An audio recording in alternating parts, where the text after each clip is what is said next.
What's up? It's Greg. I think you know my last name, and in fact you do. And the reason I am broadcasting live, and let's face it, broadcasting to the universe, no more candy coating this subject matter, candy coating the issue. You all know who I am, and I am well known because I am that goddamn important. You're going to have to excuse the language because we are not in a TV PG environment. This is my show at the moment, and until I am put on a public airspace that has rules and regulations that dictate to me that should I use such words as fuck, bitch, cunt, fuck, and yada yada yada, then I will have to pay a very hefty sum of money, which you give me a live mic. Occasionally, I think that might be good for business, to do things that are off the cuff and not on the books. Nobody writes my books, and I can't tell you how long I've been waiting to shoot. And I think we all know I have the utmost respect for the ones who confused it for blowing smoke or marking out. I think we all know now, even the ones who won't admit it, that yes, I have earned my place at the stage. Now from here, it's my mentality and it's my only intent. And you will see, now that I have made the stage, that you have no choice but to provide should you know what's good for business. And I might respect you, Booker Man, Hunter. But here's the thing.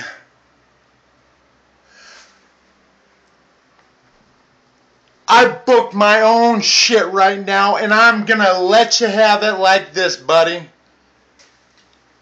Because I didn't want to call you sport, if that makes any sense. I don't know what to reference you as, other than a entity that I consider a friend, though have never met.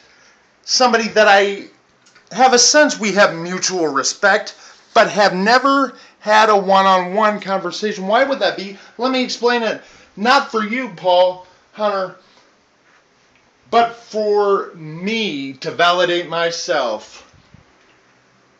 It's because maybe what's best for business is passing you by because you didn't see it for what it was. Maybe you have let the business pass you by. I can still see that crisp glow in your eye, that edge, that intangible, that spark, that igniting fucking flame, that hunger, that how apropos was one of the first instances of worked heat I used to try and get the attention of your company, a company, by the way, that I have had passion and love for since childhood. That's besides the point. We're not here to get all misty and kiss ass. We don't want anybody to confuse me as Mark, and the time for that is done. It's time to be real, and the fact of the matter is, you forgot what it's like to be hungry, because if you were still hungry, Paul, you know where this business and what's best for business is not in the PG arena.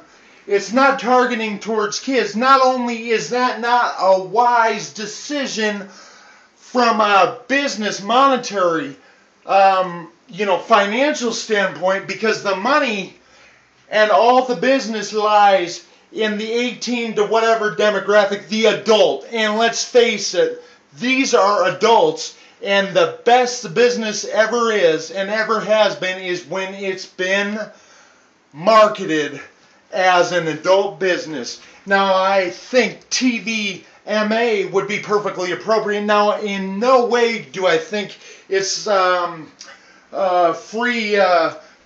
free space for just sex and brazen, blah blah blah, tits and shit and piss for the sake of that. No, this business, my friend, because you have forgotten, or else you have allowed your corporate suit, or suits as it be, to manipulate you into believing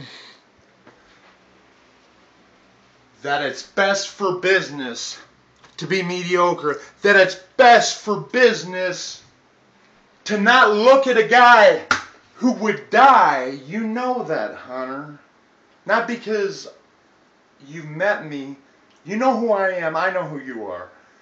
But you know of me like everybody that does. And that's a lot of people at this point, which from my standpoint, just as a side note, is a good person to have in your corner from a business standpoint. Somebody that's got the voice of the universe. Somebody that's got that old school territory day. You know, Hunter, I would thrive. I know just by sense you have seen my work in different aspects, and I can only believe with a psychic sense that is so accurate that you have smiled and thought, Jesus Christ, that kid's a piece of work. But you know what? The corporate society has taken away the hunger, the fire that you had for the business. You're too busy mingling with the suits. Leave that literally to your very respected and well-deserved father-in-law. Surely he, at this point in his life, deserves a break, for Christ's sakes.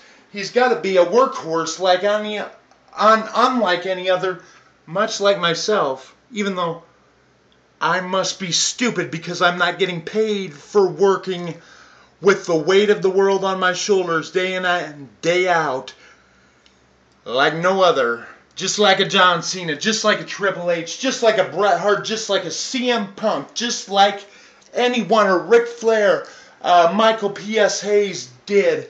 They had the drive and the attitude, and they did what Steve Austin put so best, and I hate to put Steve Austin over. No, actually I don't, because he's got one of the greatest minds for the business, and that's from a business standpoint, and he's not stupid enough to get in gossip circles within the business, and he knows I'm not a mark because, oh yeah, he's smart enough to sense that.